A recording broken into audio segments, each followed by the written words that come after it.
Mario Montalbetti, que nos está visitando para participar del 7º Festival de Poesía de la ciudad, pero también, como tratamos de hacer todos los años, nos acercamos a este espacio en particular, a las clases de literatura contemporánea y de la literatura latinoamericana, para que el alumnado tenga la posibilidad de charlar con esos invitados.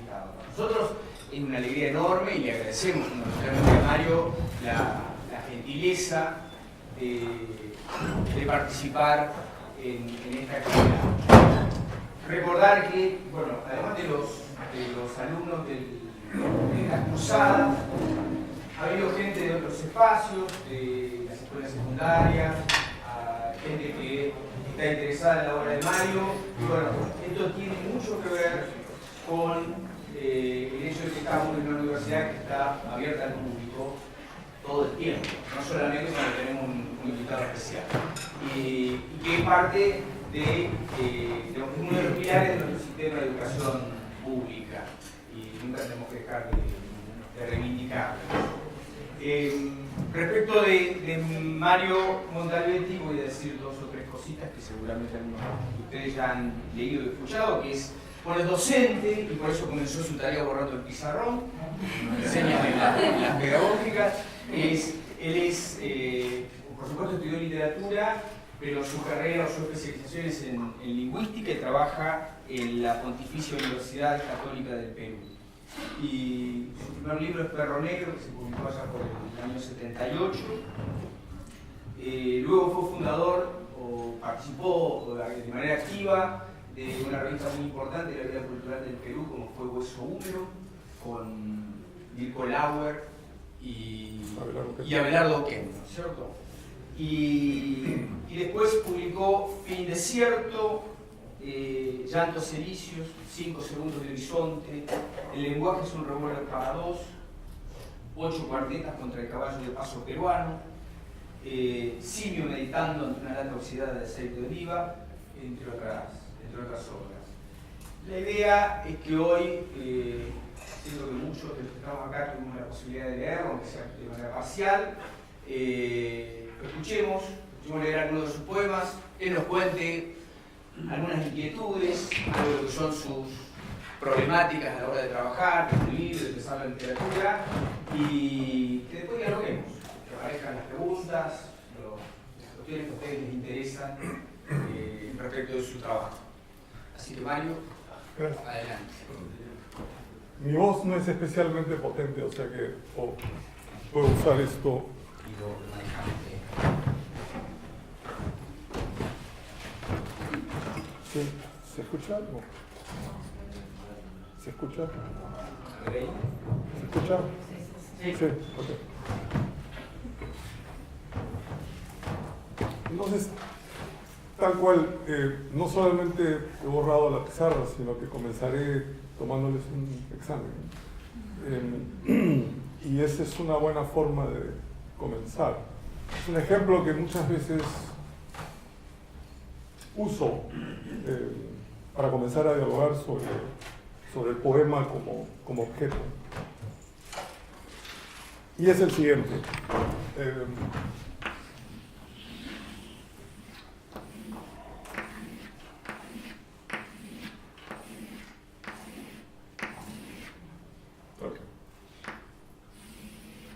Supongamos que ese es el globo terráqueo y estos son meridianos, y supongamos, por decir cualquier cosa, esto que está acá es Bahía Blanca.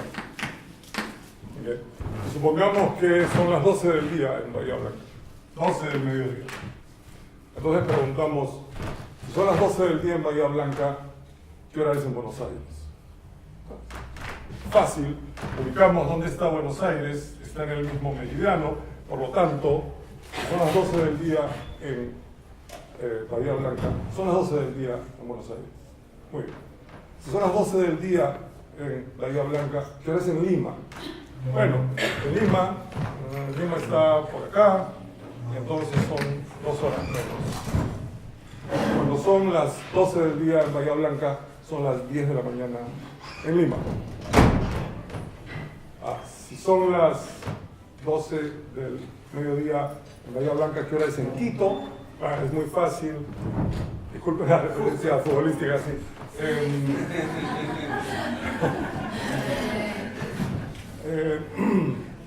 En Quito también son las 10 de la mañana porque está en el mismo meridiano de Lima. Y podemos seguir haciendo esto. ¿Qué hora es en Madrid?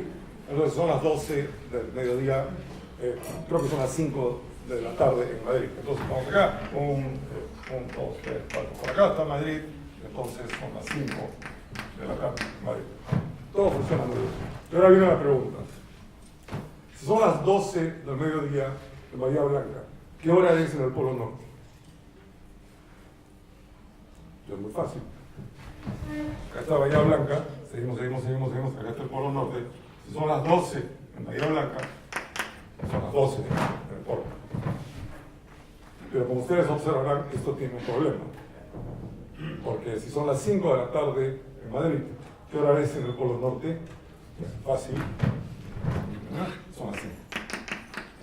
Es decir, en Bahía Blanca, 12 del mediodía, en Madrid, 5 de la tarde, en el Polo Norte, 12 del mediodía y 5 de la tarde. Y 10 de la mañana. Y 8 y 8 y cuarto. Y, como ustedes ven, en el Polo Norte son absolutamente todas las horas. No os estoy engañando, es así. El punto es el siguiente. Hay un punto, en realidad 2, el Polo Sur funciona igual, pero hay un punto en el globo terráqueo del cual decir o preguntarse qué hora es no tiene ningún sentido. No tiene ningún sentido porque es todas las horas. Es decir, si estoy, o sea, en las 5 de la tarde, en las 12 del mediodía, en las 10 de la mañana, en la 1 de la mañana, en la 1:01 de la mañana, son absolutamente todas las horas. Si uno está exactamente en el punto este irreal o real, que es el Polo Norte. ¿Okay? La relación con el poema es exactamente esa. A mi juicio, el poema debe ser un objeto verbal que busca expresar el Polo Norte, que busca expresar aquello que da sentido a todos los usos horarios, pero que en sí no tiene ninguno. No voy a decir sentido, voy a decir significado. O sea, el Polo Norte es el lugar en el cual la pregunta ¿qué hora es? No tiene ningún significado. Y yo quisiera trabajar en un poema como objeto verbal, de tal manera que de ese objeto verbal, como el Polo Norte, no se pueda decir qué significa, sino alguna otra cosa. Es decir, es aquello que permite que las otras cosas signifiquen. Mi forma digna de decir esto está en estos pequeños poemas que a veces se llaman poéticas. Entonces tengo uno que alude más o menos a lo mismo, a esto, que se llama Objeto y fin del poema. Es de noche y tiene que aterrizar antes de que se acabe el combustible. Así terminan todos sus poemas, tratando de expresar con un lenguaje público un sentimiento privado. Su ambición es el lenguaje del piloto hablándole a los pasajeros en medio de una situación desesperada. Parte engaño, parte esperanza, parte verdad. Todos los poemas terminan igual, hechos pedazos contra un cerro oscuro que no estaba en las cartas. Luego hallan los restos, el fuselaje, la cola como siempre intacta, el olor a cosa quemada, consumida por el fuego, pero ninguna palabra sobrevive. Y la otra forma de decir básicamente lo mismo es otro poema que también es una especie de arte poética, que se llama Como Walcott, y que es: escribo a mano con un lápiz mongol número 2 mal afilado, apoyando hojas de papel sobre mis rodillas. Esa es mi poética. Escribir con lápiz es mi poética. Si alguien pregunta ¿como quién quiero escribir?, respondo como Walcott. Esa también es mi poética. También esperar a que ella me muerda el cuello es mi poética. La salobre oscuridad del mar, la insistencia de sus golpes y el aire húmedo encima, lleno de pliegues, es mi poética. Ella pregunta como quién quiero escribir y yo respondo, no sé, como Walter. O más bien, mi poética es diálogo visceral de una buena vez, como en la ópera, sin esperar que ocurra una muerte especialmente interesante al final. Es mi poética. Lo del lápiz mal afilado es indispensable para mi poética. Solo así quedan marcas en las hojas de papel, una vez que las letras se borran y las palabras ya no se entienden, o han pasado de moda, o cualquier otra cosa. Podemos conversar ahora. Hay una serie de temas que tengo, que anoche estuve escribiendo, a ver si a alguno les llama la atención. Todo esto para evitar que me pregunten sobre mis poemas. Pero hay una razón para ello. Vamos a hablar sobre el Polo Norte, vamos a hablar sobre la diferencia radical que yo veo y en la que he insistido mucho entre el poema y la novela. Podemos hablar de las universidades, del desastre que es mi universidad en este momento, donde se está llevando a cabo una especie de revolución cultural, pero de signo opuesto. O sea, hay maoísmo de derecha en el Perú, donde a los intelectuales nos mandan a reeducar, no al campo, sino al campus, y nos enseñan en las mejores costumbres del liderazgo, tú sí puedes, emprendedor, gestión, acreditaje, etc. Pero en fin, vamos a hablar sobre eso. Podemos hablar sobre que mi formación es de lingüista, o sea, yo nunca estudié literatura, siempre me negué a estudiar literatura, y nunca he dictado, nunca he dado un curso de literatura, porque me gusta demasiado. Y entonces solamente mis clases son aburridas clases de morfología o de sintaxis, o de estas cosas. Pero por ello mismo tengo una especie de mirada dentro del logro, para una oposición que es fundamental, creo, en nuestros días, que es la oposición entre lenguaje y dinero. Que creo que es una oposición que es fundamental entender en la forma como nuestras sociedades se mueven en este momento.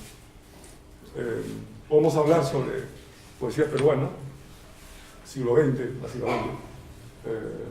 Y podemos hablar también sobre leer, sobre la ética de leer, sobre leer como una poética. Podemos hablar de una serie de cosas.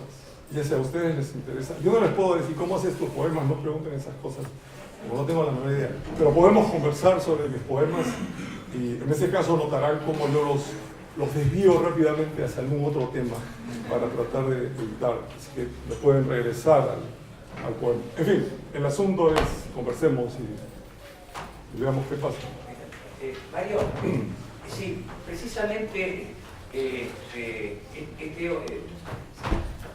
interesan todos los temas que han mencionado, absolutamente todos, ¿no? Pero hay el pequeño temita de la universidad, de esto que estás viviendo allí en Perú, este maoísmo de derecha, ¿no? Digamos, esta suerte de meritocracia, ¿no? Me gustaría que lo hable, que lo desarrolles un poco más, precisamente aquí, ¿no? Como laburantes de la universidad pública, en el inicio de un proceso que me parece bastante similar, ¿no? Sí, que es básicamente el retroceso de las humanidades, entendidas en general, y el menor peso específico de las humanidades dentro de la universidad, ¿no? Cuando yo entré a la universidad en el año 1970, y no sabía muy bien qué hacer, pero tuve mucha suerte, porque mi primera clase en la universidad fue un lunes a las 9 de la mañana, en un curso de lingüística, con un gran maestro, se llamaba Luis Jaime Cisneros. Clase de 9 a 11, a las 11 salí y dije, ya sé lo que quiero hacer con mi vida, quiero ser lingüista, porque me parecía la cosa más interesante del mundo. Y terminó ocurriendo, y no solamente terminó ocurriendo, sino que para mí la universidad era la versión del paraíso. Ir a la universidad, encontrarme con amigos, hay una biblioteca. Para mí eso, dentro de mi absoluta estupidez, eso era lo que yo no quería más de la vida, sino pasar toda mi vida en la universidad. cosa que he hecho, he pasado toda mi vida en la universidad, en alguna o en otra. Pero la universidad ha cambiado muchísimo, o yo he cambiado muchísimo, pero la universidad ha cambiado muchísimo. Y la universidad se ha convertido en algo muy extraño, ¿cierto?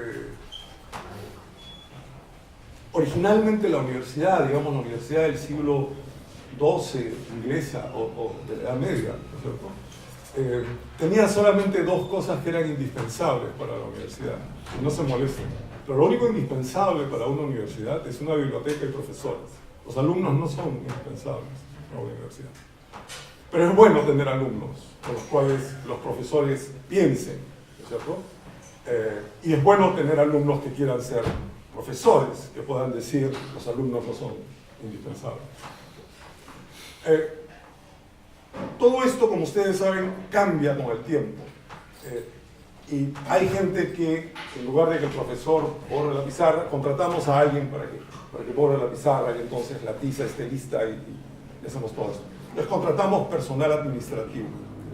Y el personal administrativo está ahí básicamente para hacer que entre la biblioteca, el profesor y los alumnos haya una especie de buena articulación, ¿cierto? Pero los locos tomaron el asilo por asalto. Es decir, la administración toma la universidad, ¿cierto? Y dice, no, ahora los alumnos, los profesores y la biblioteca están a servicio mío. Ja, ja, ja, ja, y se ríen y creen ser una especie de personaje de cómic, ¿no es cierto? Pero sin mucha exageración, eso es lo que ocurre en mi universidad. Peor aún, porque en mi universidad hubo un momento en que los filósofos se tomaron en serio este gesto platónico de que los reyes deberían ser filósofos, los filósofos deberían ser los que... Entonces inundaron la universidad de burócratas que eran filósofos, que sabían historia de la filosofía, que no eran filósofos.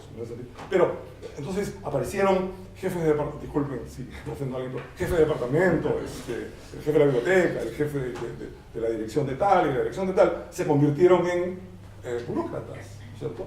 Con un carnet que decía, pero soy filósofo, entonces sé algo sobre la zona.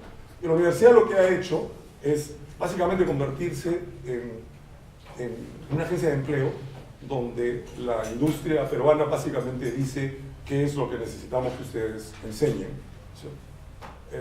Y entonces aparecen, como al Perú le va muy bien gastronómicamente, ¿por qué no hacemos una facultad de la hamburguesa? ¿No es cierto? Entonces, claro, ahora hay toda la plata de la universidad va en este gran proyecto que yo lo llamo, tuve un encuentro con el rector en una charla pública, me dijo, Montalbetti, tú dijiste alguna vez que acá lo único que vamos a hacer es hamburguesas. Y yo le contesté, no dije eso, pero pude haberlo dicho, y desgraciadamente no lo he dicho. Él se rió, etc. Le dije, pero toda la plata de la universidad está yendo hacia una gran facultad para formar pequeños Gastones Apurios o grandes chefs peruanos que hacen esto. Y lo otro donde está gastando plata la universidad es en diseño, que está de moda. Diseño, modas, etc. Lo cual no está mal, que lo hagan, pero es tan asimétrico el desarrollo de mi universidad que ya estoy casi rendido y lo único que hago es poner tachibaos como en la puerta de mi oficina, pongo afiches puteando contra la universidad. Soy el único profesor que lo hace, además es sorprendente y todo el mundo viene a ver. Y me dice, ¿por qué no tienes Facebook? No tienes Facebook, no tengo Facebook, no me gusta el Facebook. Y entonces le ponen like a mis afiches. Y no solamente hacen eso, sino que les toman fotos y sí los cuelgan en Facebook y los reproducen. El punto es, tengo una gran desilusión en lo que se ha convertido la universidad, en el escaso peso de las humanidades, en esta especie de tendencia hacia el número fácil, que hace que el proceso la dirección de la universidad sea absolutamente irracional. Nadie piensa qué queremos hacer con una universidad. La queremos pública, la queremos privada, la queremos 10.000, 50.000 estudiantes. ¿Por dónde va? Eso no se piensa en mi universidad. Y me temo que en muchas universidades latinoamericanas no se piensa, que uno ya asume, ok, ganó el capitalismo, entonces tenemos que caer en esta especie de maoísmo de derecha. Y claro,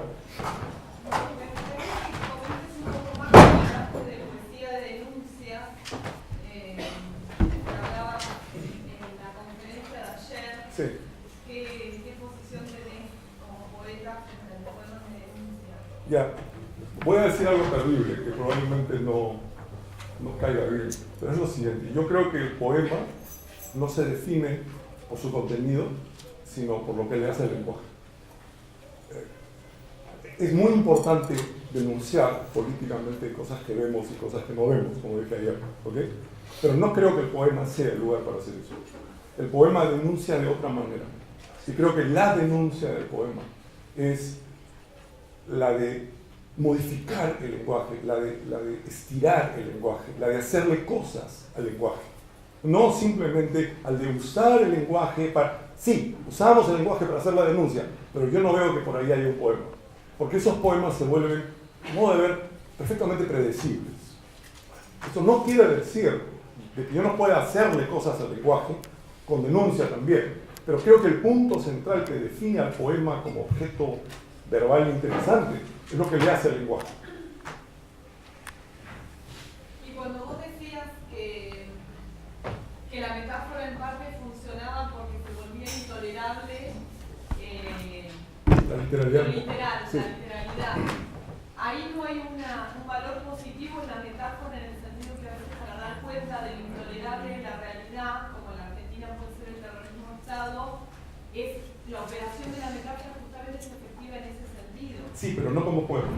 Ese es el punto. O sea, sí, es efectiva como arma política, no es muy efectiva como poema, porque tiene este problema, o sea, y hacemos metáforas, o sea, es imposible no metaforizar. Es decir, y ahora hablo como lingüista, es decir,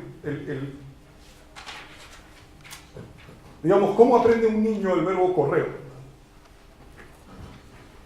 Pues a un perrito que está corriendo y dice corre. O sea, no lo aprende como especificación de un predicado abstracto. Por ejemplo, mover las piernas relativamente rápidos uno en relación al otro. Nadie le dice eso al niño. El niño ve, ¿ok? Entonces, el niño ve y en un momento le dicen al niño, por ejemplo, no dejes el agua corriendo. Y el niño dice, se puede correr sin piernas, se puede correr sin patas. Y entiende perfectamente lo que le han dicho. ¿Ok? Ese salto es un salto realmente creativo y probablemente metafórico. ¿Sí? Y lo hacemos constantemente, al punto que nunca tenemos idea de cuál es el uso original, no metafórico o literal de algo. Pero lo que quiero decir es que cuando esta inevitable actividad metafórica se vuelve la única arma de un crítico, que lo único que sabe hacer, no un crítico sino cualquier persona, que lo único que sabe hacer frente a un poema es decir, esto quiere decir B, esto quiere decir C. Creo que es un ejercicio de muy poca imaginación. Y yo iba más en contra de eso, en contra de una lectura que se agota en esta especie de juego. A ver, ¿qué cosa es A? Cuando hay otras cosas que se pueden hacer, creo, frente a un poema.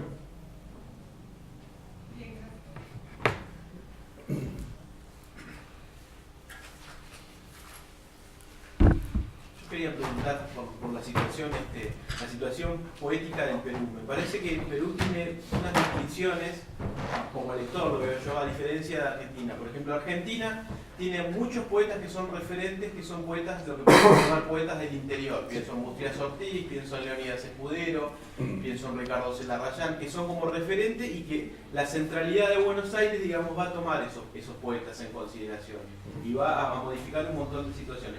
En el Perú pareciera que está Lima como un centro en donde las referencias vienen de afuera. Pienso, yo ayer hablaba de Roger Santibáñez, que él toma como modelo de Rapán, por ejemplo. Y no mira lo que pasa, por ejemplo, en la zona de Puno, o no mira lo que pasa él que viene de Piura, del norte de Piura. ¿Cuál es el vínculo de la poesía, digamos, central en Lima? Si hay vínculo en realidad con todo el mundo, digamos, de Puno, con todo el mundo andino, digamos, del Perú. La era del siglo XX, que es como el siglo de oro poético peruano, y lo que la resaca en el XXI. Nuestro mejor poeta no es limeño. Estuvo en la cárcel en Lima, pero no es limeño. Creo que para entender el siglo XX peruano, inclusive en términos de esta metaforización o no metaforización, hay dos extremos. Okay, Vallejo es uno y para mí Blanca Varela es el otro extremo. Es una poeta absolutamente extraordinaria, pero muy poco conocida fuera del Perú. Pero yo diría que es una de las mejores poetas del siglo XX peruano. Tanto que define, creo, esta especie de oposición entre Vallejo y Varela. Y si agarramos la metáfora o la analogía de un átomo, Varela es un protón que está en el centro del átomo, y ese es el centro de la literalidad. Yo he escrito un libro sobre la literalidad de Varela. Cuando Varela dice hay una persona que tiene una canasta en su cabeza, es una persona que tiene una canasta en su cabeza. Ya, punto, ¿cierto? Al otro extremo de este protón del núcleo del átomo hay un electrón loco que está a vueltas, ¿cierto? Lleno de negatividad, lleno de una fuerza oscura que nadie controla muy bien, que es Vallejo, ¿cierto? Y estoy pensando más en el Vallejo de Trilce, digamos, ¿no? Pero también en ciertos poemas humanos, etc. Que es un Vallejo absolutamente experimental, ¿cierto? Que tan experimental que nadie ha dicho grandes cosas interesantes sobre Trilce, salvo que es buenísimo, pero nadie exactamente lo ha explorado bien, ¿cierto? Yo creo que el siglo XX peruano se mueve en órbitas más o menos concéntricas, más o menos pegadas al átomo o a la periferia, entre el protón vareliano y el electrón vallejiano. Ahí está todo el resto. Este es simplemente una forma de entenderlo, no es mérito, no es este es mejor que el otro o lo que fuera. ¿Okay?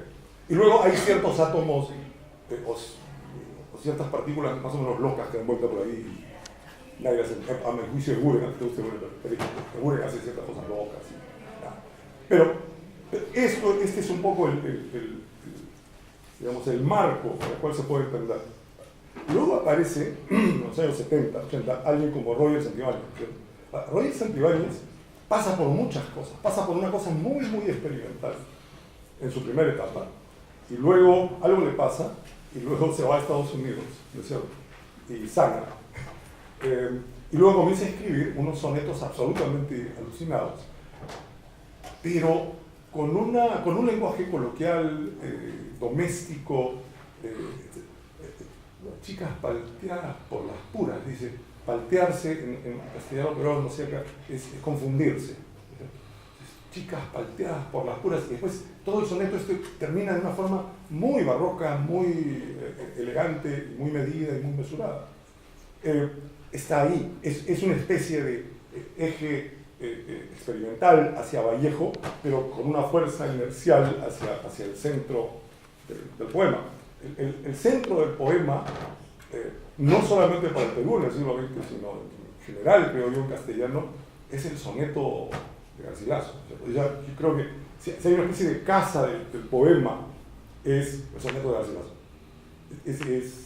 Y Garcilaso comienza, es una buena anécdota, Garcilaso comienza a escribir poemas por un dato que le da el embajador español en Italia. Están en Sevilla porque hay un matrimonio de algún Carlos, y se juntan y hace muchísimo calor, y entonces el embajador le dice, oiga Garcilaso, ¿por qué no nos vamos a Granada un rato mientras dura la preparación de las bodas? Está un poco más fresco. Y se van a Granada, y en Granada el embajador le dice, ¿tú sabes lo que están haciendo los italianos? Están haciendo unas cosas que llaman sonetos. ¿Cómo son los sonetos? Son así, riman así, riman así. Y Garcilaso dice, qué bacán, voy a tratar, ¿no es cierto? Voy a ver si es que esto funciona. Y produce claro, para eso sirve un embajador, ¿no es cierto? Para saber cuáles son las formas poéticas del otro país, no para vender papas o choclos o lo que fuera. Y entonces, Garcilaso como que le impone al castellano esta especie de gran casa a la cual regresamos, a veces no de manera exacta y formal, al entecasílabo, a ciertos ritmos, a ciertas cosas. Creo que eso es lo que le pasa a gente como Roger. Y en efecto, el dimenismo centralista es muy fuerte, pero aparecen personas, sin embargo, que son de la provincia y que escriben excepcionalmente bien. Leopoldo Luque es uno que acaba de ganar hace 2 años el premio Copé, que es puneño, muy bueno. Pero sí, pero digamos que yo creo que el panorama peruano se ordena en base a este esquema que... Toda la generación del 50, Bueno. Yeltsin, tanto Lima.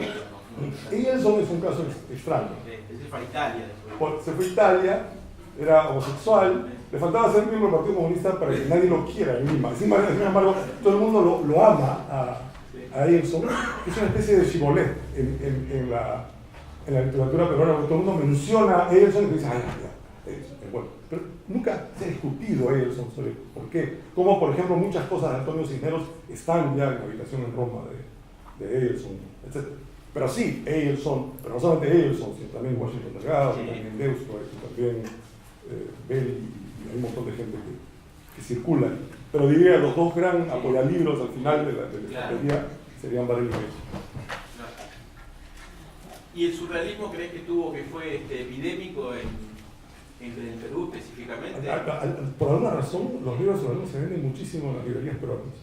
Cuando hacen cuál es el libro más vendido, siempre hay una antología de poesía surrealista. Les encanta los libros. La antología hecha acá de Pellegrini, se ha vendido en el Perú. Mil veces. Sí. Y se ha pirateado, porque todo el mundo tiene un ejemplar de la... Por eso digo, en contraposición a la literatura brasileña, donde el surrealismo no ha tenido un gran calado. Y donde, salvo Moro, no hemos tenido grandes surrealistas. O sea, salvo esta especie de, qué bacán decir esto, medio raro. ¿Y Westphalen? Emilio Adolfo Westphalen. ¿Como surrealista? Sí, me imagino que se puede incluir. Pero es un surrealista amable, digamos, ¿no?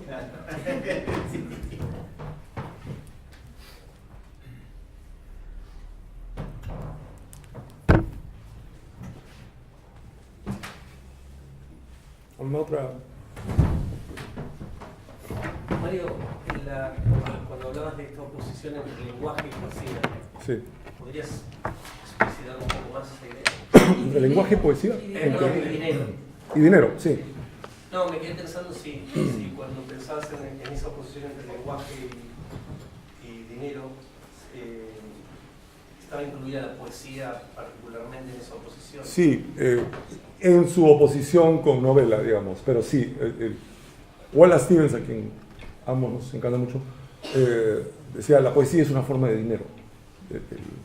Ok, yo creo que vivimos en una época, hay un gran texto de Boris Groys, que ustedes probablemente conocen porque fue editado acá en Argentina, que se llama La Postdata Comunista, que es una especie de redefinición del comunismo sumamente inteligente de Groys, G-R-O-Y-S.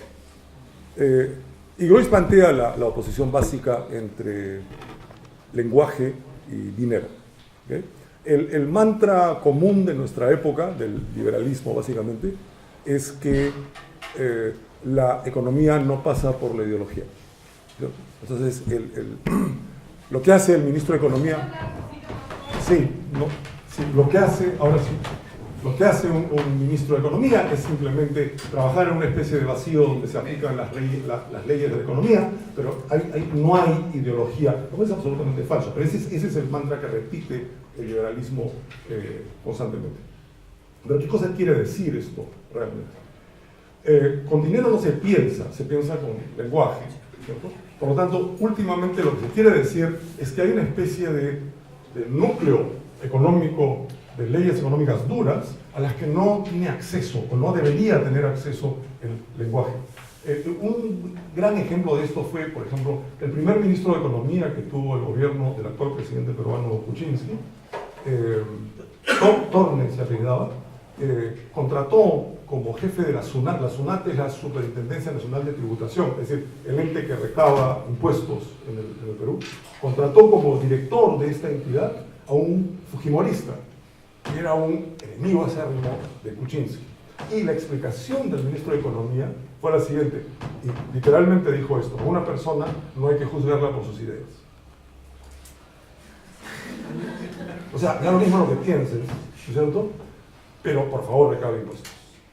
Esta es un poco la idea de que la economía va por sí sola, ¿no es cierto? No engancha con ningún otro engranaje, especialmente no engancha con el lenguaje.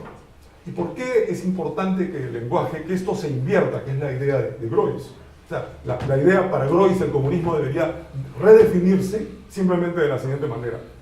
El lenguaje domina la economía. El lenguaje, la ideología, domina la economía. Es decir, nosotros le decimos a la economía qué es lo que la economía va a hacer. No es que la economía simplemente gira autónomamente sin hacer caso de lo que pensemos. Y esto tiene consecuencias. Una de esas consecuencias es que la poca importancia del lenguaje.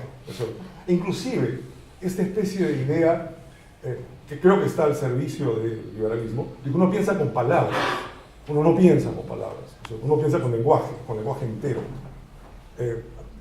Estamos inundados por esta cosa, inclusive religiosa, ¿no es cierto? Una palabra tuya bastará para salvarme, le decimos a Dios. Si lo que dijéramos fue un lenguaje tuyo bastará para salvarme, tendría yo más chance de convertirme a algún tipo de cristianismo.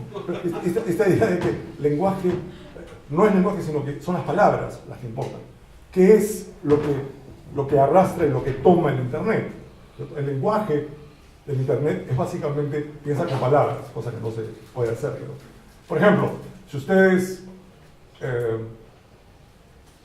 quieren preguntar en Internet cuál es la capital de Honduras, ¿no es cierto? Fuera de Internet, si quieren preguntarle a un amigo cuál es la capital de Honduras, ¿qué cosa hacen? Bueno, formulan una pregunta. ¿Cuál es la capital de Honduras? Y el amigo dirá cualquier cosa, ¿no es cierto? Pero esa es la forma, la pregunta es una forma humana. De repente las abejas tienen lenguaje, pero no hacen preguntas. Los únicos que hacemos preguntas somos nosotros. Pero el Internet ha cambiado esto. En Internet no se hacen preguntas, por ejemplo. Si ustedes quieren preguntar en Internet cuál es la capital de Honduras, ¿qué cosa hacen? Ponen Honduras capital en Google. Y apretan un botón y aparecen todos los contextos en los cuales aparece la palabra Honduras y la palabra capital. Y en uno de esos contextos ustedes deben deducir algo. Ustedes dicen, es la respuesta. Estaba en Google, ¿cierto? En Google está todo. Pero noten lo que hace Google. Lo que hace Google es eliminar la forma pregunta.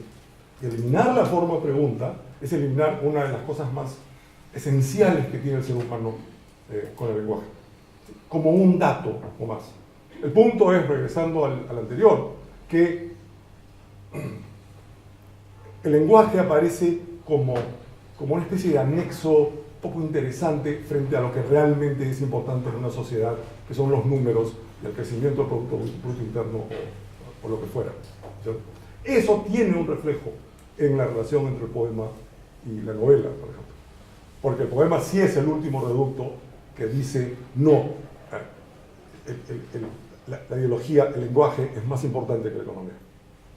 Y esto proviene de algo extraordinario que ocurrió en 1995 en la ciudad de San Francisco, donde se produjo el primer foro sobre el estado del mundo.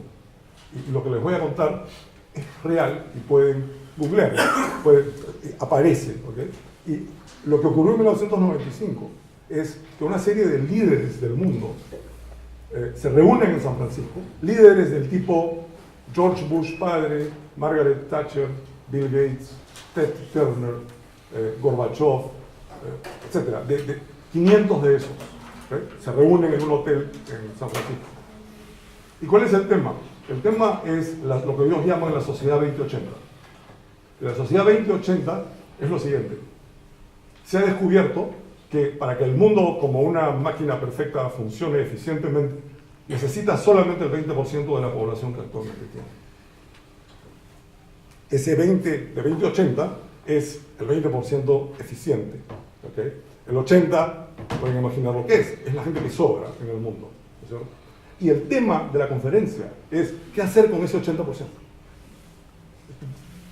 Dicho ya claramente. ¿Y qué se hace con el 80%? Discusión viene, hasta que Brzezinski, que fue secretario de Seguridad Nacional del presidente Carter, vino y acuñó un término, en inglés era tititainment. Entonces, basado en entertainment, en entretenimiento. Y titi es la versión doméstica, vulgar, no vulgar, de tetas en inglés. Entonces, el término acuñado en castellano sería entetanimiento. ¿Cierto? ¿Y qué cosa es el entetanimiento? Hay que hacer que el 80% mame, pues, ¿no es cierto? Hay que distraerlos, hay que darles un poco de circo, porque si no se van a rebelar, se van a molestar, no tienen trabajo, se van a sublevar, etc. Hay que calmarlos. ¿Okay? Esto se vuelve mucho más sorprendente todavía. Entonces, ¿qué hace Krasinski dice, bueno, ¿quiénes son los capos del entretenimiento? Hollywood. Entonces lo que tenemos que hacer es lo que hace Hollywood, es darle películas a la gente. ¿No? Darle películas ¿para qué? Para que se entretenga, para que el fin de semana puedan ir al cine, para que no la pasen tan mal, siendo este 80% despreciable que es, ¿no es cierto? Porque están de más en el mundo. Y entonces, ¿qué hacen? No solamente Netflix, o sea, lo que hacen es aliarse con las artes visuales. Entonces las artes visuales comienzan a ser el gran aliado del liberalismo, ¿cierto? Y claro, las artes visuales venden sus productos, los artistas son las estrellas, etcétera, todo lo que es arte visual, los actores, el cine, etcétera. Hay excepciones, pero digamos, esta es la idea de la conferencia. Y ahí ocurre el quiebre, y es que la novela dice, ¿y nosotros? Nosotros que éramos el gran entretenimiento del siglo XIX, con eso del XX, ¿qué pasa con nosotros? Entonces se molesta la novela.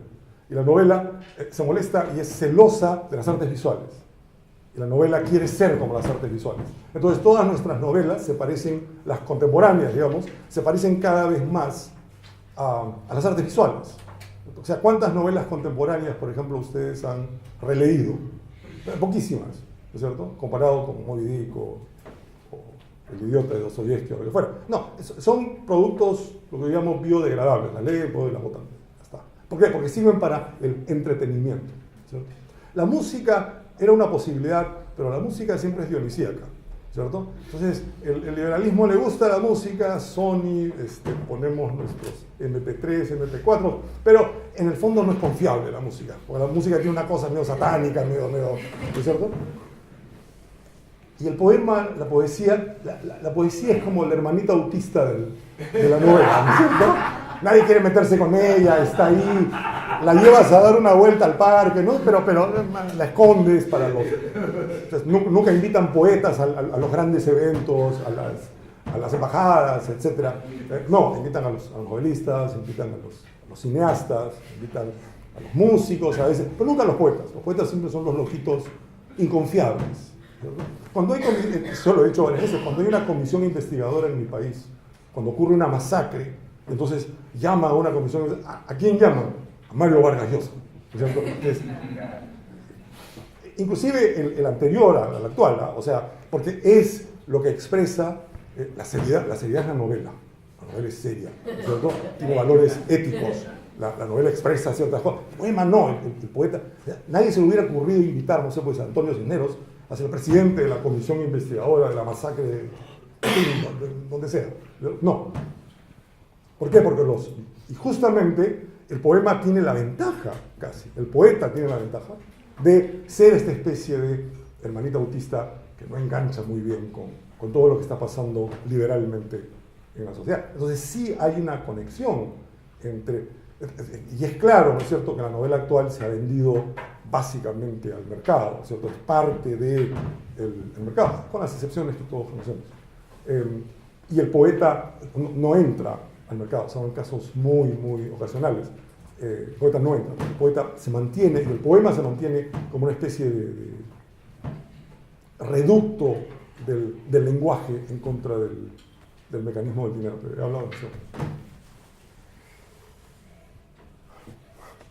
¿Y los ensayistas? ¿Qué pasa? No, los poetas en contraposición a los novelistas, digamos, los ensayistas también a veces ocupan lugares hegemónicos que condicionan, digamos. ¿Qué piensan? Sabater, por ejemplo. No, en el caso de Perú, lo que era Cornejo Polar en su momento. No hay ensayistas en el Perú, no existe ya, el género desapareció. Así como desapareció el suplemento cultural de los diarios, desaparecieron también los ensayistas y desaparecieron los críticos. No hay críticos en Perú, ¿no es cierto? Y ni siquiera hay espacios donde los inexistentes críticos podrían escribir sus inexistentes crónicas. No, la situación en Perú es realmente delicada. Pienso en el intérprete de Vallejo, ¿cómo se llama? Ricardo. Tiene varios libros sobre Vallejos. Es muy conocido en el Perú. Ha sido profesor mío. Sí. González Gil. Claro. Él tiene un lugar muy hegemónico en el Perú y lo leen como si fuera el gran exégeta de Vallejo. No es exégeta, es el gran recopilador, digamos. Claro. Entonces, tiene un montón de antologías, tiene la obra completa. etc. Sí. Pero tiene también, pero no se lo digan a nadie, No. el peor verso de la poesía peruana. No, es que pueden morir algunos si se lo digo. El peor verso. Y esto fue detectado por un novelista peruano, Alonso Cueto, que es muy amigo mío, que lo reveló en México, y hasta el día de hoy no se la perdona, por supuesto, González Gil. González Gil produce, prepárense, pero realmente Asumimos el riesgo. Sí, sí, asumimos. se los he advertido. Él escribió alguna vez lo siguiente: Perú, puré del mundo. No, pero además, no solamente que es pésimo, ¿no es cierto? Es espantoso, sino que imaginen ustedes el satori que ocurrió en la cabeza del autor cuando dijo Perú, puré, acá tengo algo. Y sí, tuvo algo que es el peor verso de la poesía peruana. Sí. Pero era una antología de los peores versos. Yo, Mario, quería hacerte una pregunta en relación a, vos ayer hablaste sobre la metáfora y la literalidad. Si a la hora de escribir, vos, en tu proceso de escritura, ¿qué papel tiene el ritmo, el sonido de la literalidad, digamos, como dentro de su profesor lingüista, como, no por retomar a la literalidad del sonido, pero bueno, como si lees en voz alta, si estás prestando atención en eso, y como, digo, la literalidad a veces cuesta eso, ¿no? Como, bueno, ¿qué pasa con el sonido del poema? Que es no solo la literalidad, sino la materialidad del poema, ¿no es cierto? Y yo tengo muchos poemas que confían en ello, es decir, confían en que hay algo que se está transmitiendo, no por las referencias del poema, no por lo que dice el poema, sino por... Este es un ejemplo favorito mío, que es La Gota Fría. ¿Conocen este vallenato maravilloso? ¿No es cierto? ¿Cómo comienza? Comienza así: acordate, Moralito, de aquel día que estuviste en Urumita y no pudiste hacer parranda. ¿Ok?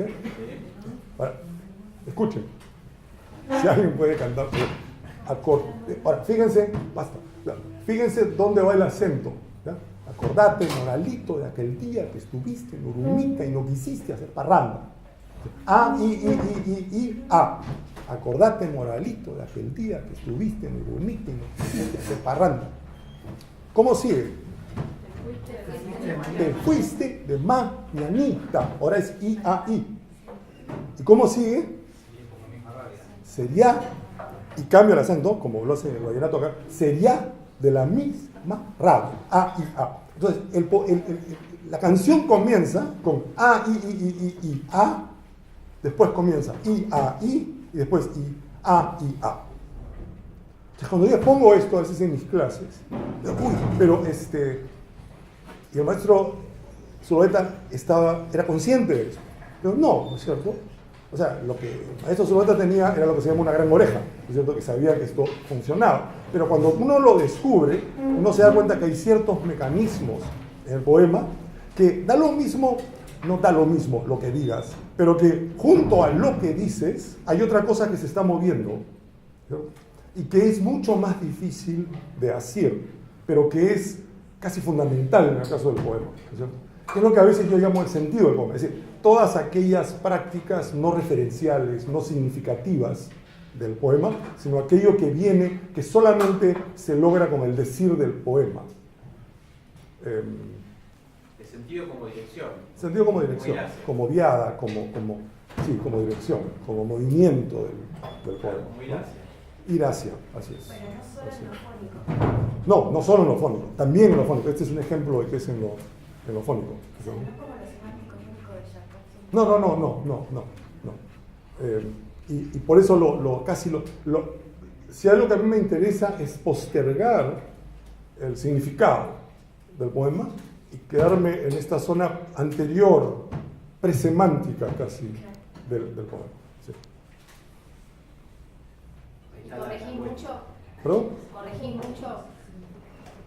Cuando no sale bien, sí. A veces, sí, normal. Depende del tamaño del poema. Okay. No, en realidad, no. Hay, como en todo, y probablemente hay poemas que salen y uno se da cuenta que ya están. Inclusive uno los deja ahí 6 meses y en efecto ya estaban. Y hay otros que sí hay que meterle mucho más. Sí. Una pregunta. Sí. ¿A qué te referís?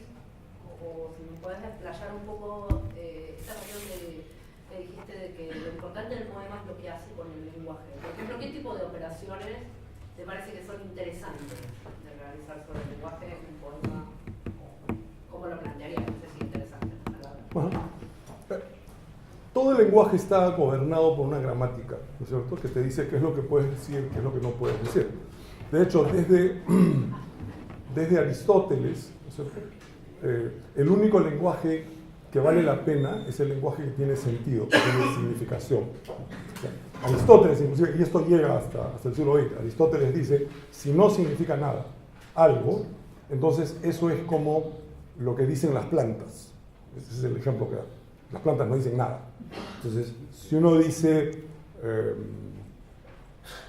incoloras ideas verdes duermen furiosamente, es un ejemplo de Chomsky. Entonces, dicen, no, eso se desecha. Y esta idea de que solamente lo que hace sentido, solamente lo que hace significado es lo que es valioso en el lenguaje, creo que es un error. Creo que hay un montón de cosas que están al margen de los significados del lenguaje, que son sumamente importantes. El producir sin sentido es muchas veces muy, muy importante.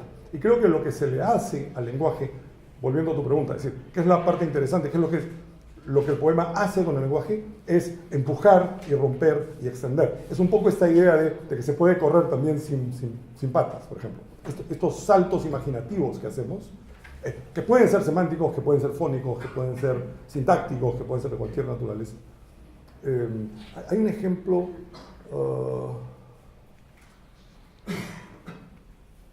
por ejemplo, Wallace Stevens, cuando Wallace Stevens dice, si todo el verde de la primavera fuera azul, coma, y lo es. Esa continuación no tiene nada de semántico, o sea, tiene que ver con un movimiento del verso que te lleva a esta especie de conclusión de la hipótesis de una manera más o menos inesperada. ¿Okay?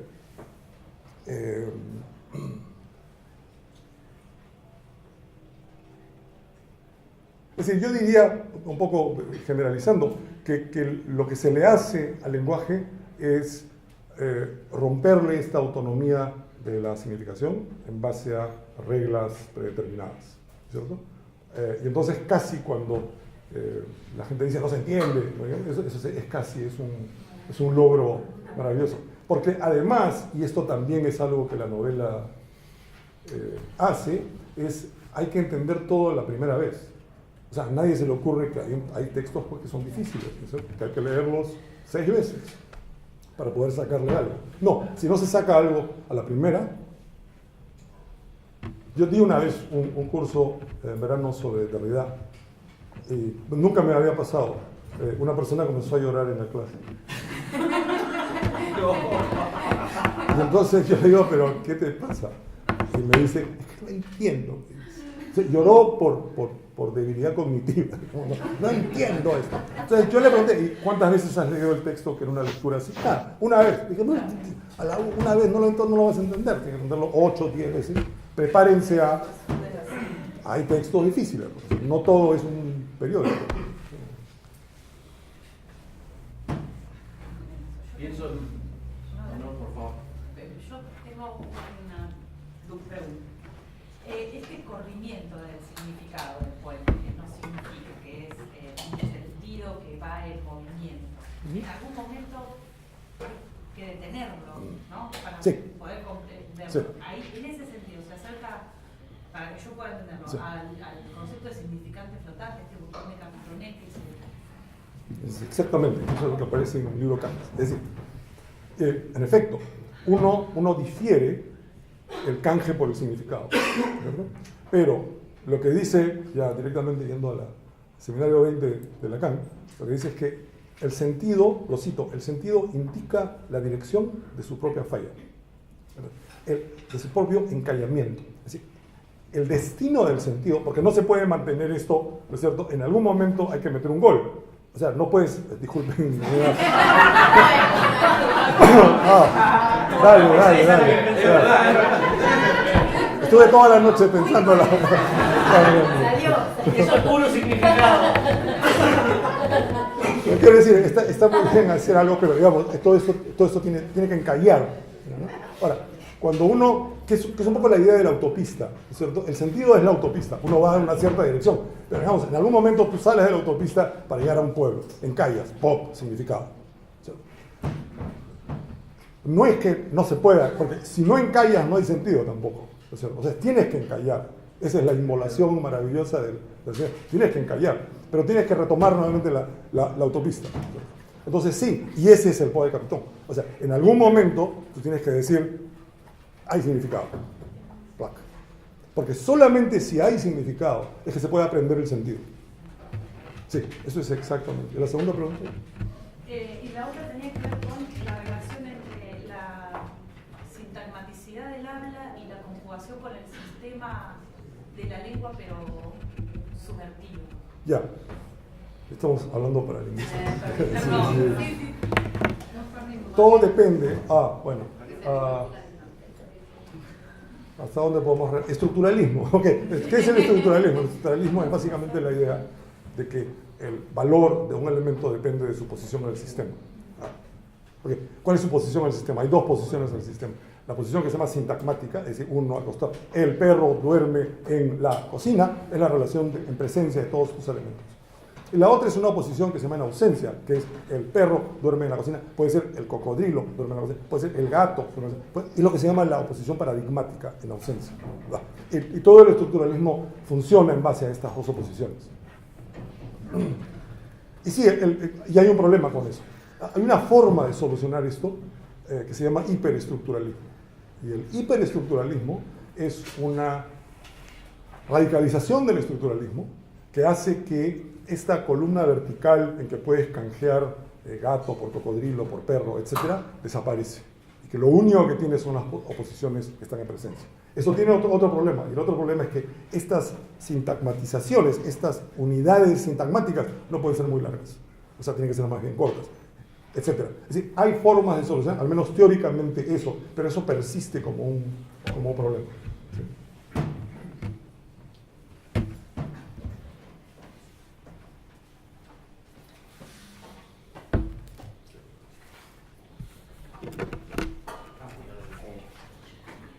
El trabajo sobre digamos, este trabajo de contra las reglas, digamos, del lenguaje, tiene que ver también con una postura ética de no alienarse con el material. Sobre todo la postura ética de no decir lo que... Porque creo que lo mencionaba en algún momento, creo que en un treflo lo mencioné. Hay un problema entendiendo libertad de expresión como represión. Es decir, no me dejan decir ciertas cosas. En realidad, Foucault tiene una idea distinta. Y la idea es que el Estado y el poder siempre te deja decir cosas, con tal de que sean las cosas que ellos quieren escuchar. Entonces, es más bien así, te invitan a una entrevista en la radio o en la televisión, entonces te dicen, ¿cuáles son tus novelistas favoritos? ¿Cuáles son tus poetas? ¿Qué pasa en el Perú? Etcétera. Y en algún momento, cuando tú dices, sí, pero la Universidad Peruana no está funcionando, te dicen, lástima, mira, no hay tiempo, el próximo domingo tal vez te invitamos, etcétera. O sea, es el momento en el cual dejas de decir lo que tiene que decirse. Entonces, creo que parte de eso es decir lo que no se tiene que decir, lo que no es predecible, ¿no es cierto? Y eso es lo que abre a un lenguaje que es un poquito más interesante, ¿no? Eso abre además a hacerle cosas al lenguaje, no simplemente a repetir lo que se espera de nosotros. Y una cosita más, por ahí sí. Vamos dejando tranquilo. Sí. Eso, sentate. Claro. No, si en el Perú se puede pensar en una tradición de esas escrituras que van bajo esa ética que mencionabas vos, ¿no? Por ahí, rápidamente uno piensa en Vallejo, saliendo de la poesía, tanto, no sé, Zorro de arriba, Zorro de abajo Por ejemplo, de sí, Arguedas, ¿sí? Sí. Y hasta la contemporaneidad. Digo, porque yo nuevamente escuché pensar en esa idea de como dos posturas, ¿no? Los que tienen fe Sí. en el dominio de la palabra y bueno, los que van en contra. Yo había propuesto de que hay dos tipos de escritores, los que tienen fe en el lenguaje y los que no tienen fe en el lenguaje. Los que tienen fe en el lenguaje son aquellos que creen que con un poco de tenacidad y resolución pueden agarrar el lenguaje del pescuezo y hacerlo decir lo que no quiere decir. ¿Sí? Hay un montón de ejemplos de esto. Watanabe es un ejemplo de esto. Watanabe, no es un juicio de valor, es simplemente... Toño Cisneros es el ejemplo exagerado de esto. Toño Cisneros pensaba que él estaba diciendo, él estaba haciendo decir al lenguaje lo que el Toño Cisneros decía, ¿no es cierto? Toño Cisneros, si no conocen, merecen leerse antes de que se apague su llama, pero para que entiendan a Antonio Cisneros una vez me invitó a su casa, donde tenía una pecera, le dijo: Mario, fíjate los pececitos que tengo acá, entonces le voy a dar un poco de alimento, el alimento caía, había un pez en el fondo, y dije: ese pez en el fondo no hace nada, no se mueve, no busca el alimento, un tonto. Tiene un poco más de alimento. Mire, este otro pez está desorientado, no lo reconoce como alimento. Fíjate. Entonces, echa un poco más de alimento y hay un pez que sale, ¡guau!, agarra el alimento y se mete. Ese pez es el Toño Cisneros de los pescaditos. Él no tenía ninguna duda, ¿no es cierto? Es lo más antiderridiano que existe en el mundo. No tenía ninguna duda de lo que estaba diciendo era lo que había que decir. Y por otro lado, existen escritores que pierden la fe en el lenguaje. Es decir, que creen que esto anterior no es posible. Y que además es peor, que sienten que son dichos por el lenguaje, que el lenguaje los usa para decir ciertas cosas. Y hay una tensión ahí entre no dejar o controlar esta especie de se dice, ¿no es cierto?, que el murmullo anónimo que sale del... Y hay personas que es obvio que están en este trance, ¿no es cierto?, en el trance de que sí, el lenguaje está diciendo cosas que uno realmente no controla. Estos últimos me parecen más interesantes. Personalmente, no tiene nada que ver con que sean mejores o peores, sino que estos últimos sí trabajan con hacerle cosas al lenguaje, más que aceptar que el lenguaje es un medio expresivo y yo puedo expresar lo que quiero, lo que fuera, ¿no? Me resultan personalmente más interesantes en todo caso. ¿Y estos últimos quiénes serían en la lista de Montalbetti, digamos? ¿Quiénes serían ejemplos, por ejemplo? Más allá del Perú, inclusive, ¿no? Sea el Perú. O en el Perú, no sé, o en Latinoamérica.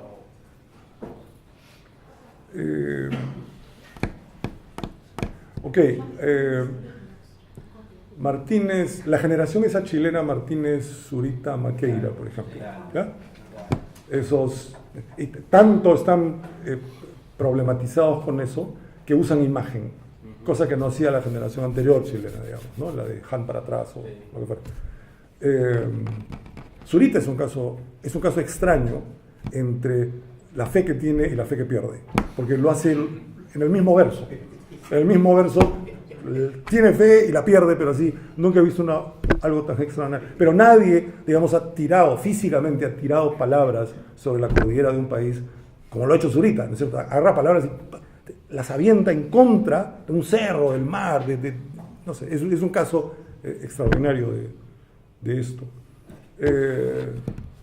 Entre nosotros, en Argentina, por ejemplo, lo que hace Kamen Sain, ¿no es cierto?, es un lenguaje que la habita y que sale, ¿no es cierto?, y ella trata de controlar de la mejor manera lo que puede decir, y entonces a veces no sale bien y a veces no sale, pero hay algo más importante que eso que está saliendo, que a mí me interesa. Ortiz, ¿qué dicen ustedes? ¿Tiene o no tiene fe? Por momentos tiene una fe inmensa, ¿no? Por momentos parece resignado, pero sí, tal vez la división entre tener fe y no tener fe no es muy buena. El caso de Arguedas en el Perú es notable, porque en todas las novelas de Arguedas tiene fe. Las escribe en castellano y tiene fe, hasta Los Zorros. Los zorros es el caso en que no sé lo que estoy haciendo realmente, ¿no? Es un diario, no es un diario, es un poema, no es un poema, no sé lo que estoy haciendo. El caso más interesante de Arguedas son los poemas de Arguedas, que nadie ha discutido realmente, pero que son extraordinarios y son de lo mejor que produjo el Perú en la segunda mitad del siglo XX. Y todos los poemas fueron escritos en quechua, inicialmente. Y él casi todos los tradujo, algunos son traducidos por otras personas, al castellano. Cuando los escribe en quechua, tiene fe total en el lenguaje. En las traducciones uno nota que algo pasó ahí. Sí. Y eso abre a algo que estaba conversando con Sergio, viniendo por acá, que es la cuestión de la traducción, ¿no es cierto? Y la cuestión de la tragedia. O sea, y yo había mantenido que la cerrazón familiar que existe en la tragedia griega, ¿no es cierto? Edipo, es una familia cerrada en sí misma que a esa cerrazón le corresponde también una cerrazón del monolingüismo, ¿cierto? Es casi inexplicable que Edipo sea un políglota, ¿no es cierto? Mira, las personas de la tragedia griega que son políglotas, como Casandra, por ejemplo, no son trágicas, porque conocen el destino, saben lo que va a pasar, etc. No, son estos monolingües cerrados. Entonces la traducción se abre a esta especie de no tragedización del texto. Pero, en fin, eso es algo que había que pensar con más cuidado. Como una fe originaria. Sí, claro. Sí. Y sobre todo una especie de no hay salida de mi lengua, ¿no? Mi lengua está totalmente cerrada. Pero cuando decimos, esto es lo que en francés se dice, es como que se desinfla la fuerza del original, ¿no? Una consulta, me va a salir formularla bien, ¿no? Porque no tengo el diagnóstico inicial claro, pero digo, no sé si podemos decir que el lenguaje o algunas palabras, no lo sé, en política, por lo menos actualmente, digo, hay como una gestualidad que no sé si llamar como vaciamiento, ¿no? Realmente no es el término exacto, pero se está utilizando como de otro modo el lenguaje en la política y cierta terminología. No sé si me podés como decir cuál sería tu diagnóstico y qué efectos tiene eso para el trabajo del lenguaje en la poesía. El maestro Lacan ya lo había formulado con gran precisión, lo que se llama el significante vacío, ¿no? Entonces hay ciertas palabras que no significan nada, y cuanto menos signifique, son mucho más poderosas para control discursivo político. O sea, por ejemplo, un caso típico de esto es la democracia. Es el término democracia, ¿no? El término democracia no significa absolutamente nada. ¿Qué hace que, por ejemplo, existan monarquías democráticas, existan democracias liberales, existan democracias socialistas, existan 7, 8 variedades? ¿Qué tienen en común todas las democracias? El Pol Pot pensaba que estaba en un régimen democrático. ¿Qué tienen en común todos los movimientos democráticos del mundo? La respuesta es que todos usan el término democracia. Nada más, ningún contenido, porque cada persona un voto, no, eso no es verdad, ¿cierto? En ciertas democracias socialistas no todo el mundo vota, ¿cierto?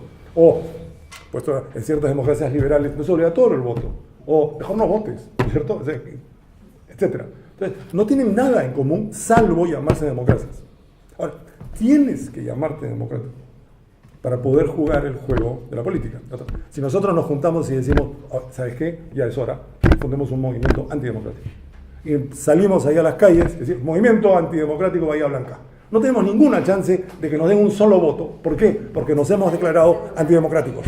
No importa qué propongamos, ¿no es cierto? Pero ser democrático es como decir, acá está mi carnet, puedo jugar a la política. Puedes jugar a la política con tal de que respetes el carnet. Es decir, que democracia no significa nada. Porque si significa algo, y entonces lo que existen son estas cosas que mucha gente ha estado discutiendo sobre la hegemonía, por ejemplo, de ciertos significantes, ¿no es cierto? Entonces, cuando un significante, no, pero yo soy la verdadera democracia, entonces reventaste a la otra democracia, ¿no es cierto? Porque no es la verdadera, a pesar de que todas estas son vacías de significado. Zizek tenía un ejemplo maravilloso, ¿no es cierto? Que era cuando cae Ceausescu en Rumanía. Hay una persona que sale a las calles con una gran bandera rumana, donde estaba el escudo le habían hecho un hueco, ¿sí? Lo habían cortado. Entonces salía con la bandera rumana con un hueco en el medio. ¿Sí? Salía por las calles. ¿Y qué cosa estaba haciendo para Zizek, que es absolutamente real? Estaban buscando un significado. Era un tipo que decía, se busca significado. Llenen este hueco. ¿Qué ponemos acá como escudo? ¿No es cierto? Pero para regresar a tu pregunta, claro, cuanto más vacío, o terrorismo, digamos, ¿no es cierto? O sea, si tienes un avión con bombas, eso ya no es terrorismo. O sea, es indispensable no tener una fuerza aérea para ser terrorista. No entiendo eso. O sea, cuando Estados Unidos tira bombas sobre Sudán, eso no es un acto terrorista. ¿Por qué? Porque tiene una fuerza aérea. ¿No? El día que ISIS se consigue unos aviones y se comienza a tirar bombas, dejan de ser terroristas. Se convierten en otra cosa, enemigo militar o lo que fuera. No estoy apoyando ninguna de las dos posiciones. Lo que quiero decir es indispensable. El término terrorismo todavía no ha sido definido en Naciones Unidas. Se pasaron 2 años tratando de definir terrorismo. Es que, claro, para los iraníes, los gringos eran terroristas, para los gringos, los norcoreanos son terroristas, para los coreanos, es claro. ¿Por qué? Porque lo ideal es que no signifique nada. Y entonces tiene un cierto valor político. Entonces, claro, ¿qué hace el poema? ¿No es cierto? Entonces, la reacción sería darle significado. No creo que sea eso. Darle otra cosa, que va a terminar siendo significado porque va a tener que encallar, pero darle sentido, darle movimiento. Pero sí, claro, el lenguaje político, que es el lenguaje básicamente del periodismo ahora, desgraciadamente. En mi país peor todavía. El periodismo en mi país es realmente lamentable. Pero en general el periodismo es una forma de manejar significantes que son además los que dan miedo, ¿no es cierto? O sea, si parte del periodismo de lo que se encarga es de asustar a la población para fines políticos, no hay mejor forma de asustar a la población que utilizando términos que no significan nada. Es como decir, ¡bum! Ah, me asusté. ¿Por qué? No sé, me asusté. ¿No? Democracia es como decir, ¡bum!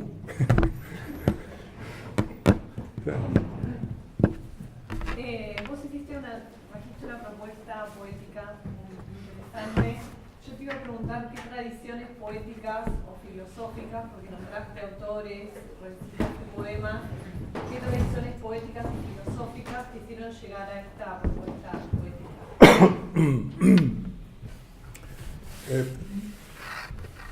La idea de traer una propuesta es peligrosa para mí, porque yo no trato de convencerlos de nada. O sea, yo no quiero... Y esa es una de las cosas maravillosas del poema. El poema es el lugar donde nadie trata de convencer a nadie de nada.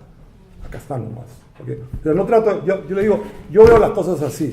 Si les interesa, pueden verlas de una manera parecida o sacar algo o lo que fuera. No quiero venir acá asumiendo de que, fíjense, es así.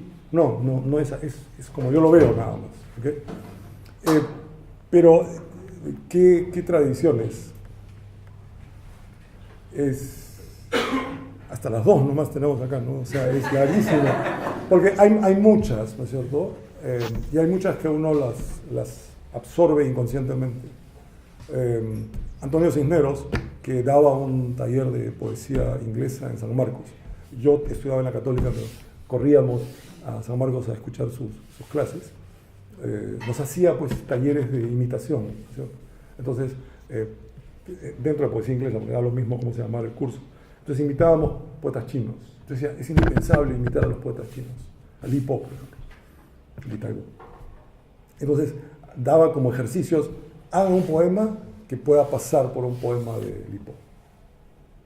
Entonces después los corregíamos, decimos sí, porque para él, por ejemplo, la imitación te permitía saber internamente cómo funciona el mecanismo de cierto poema, ¿no?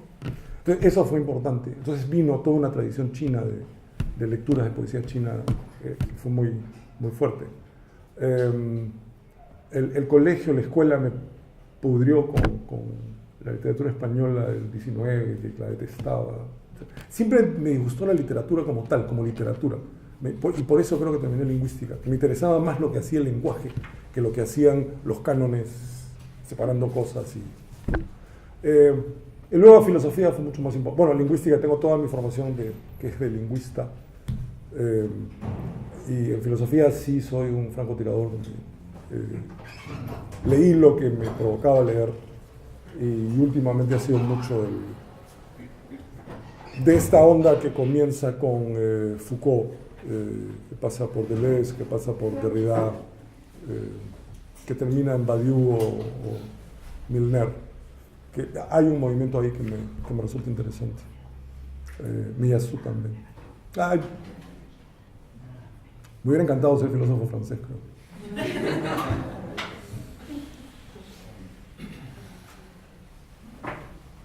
Bueno, dice Mario,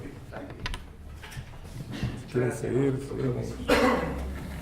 Estamos muy contentos, así que te vamos a dar. Gracias.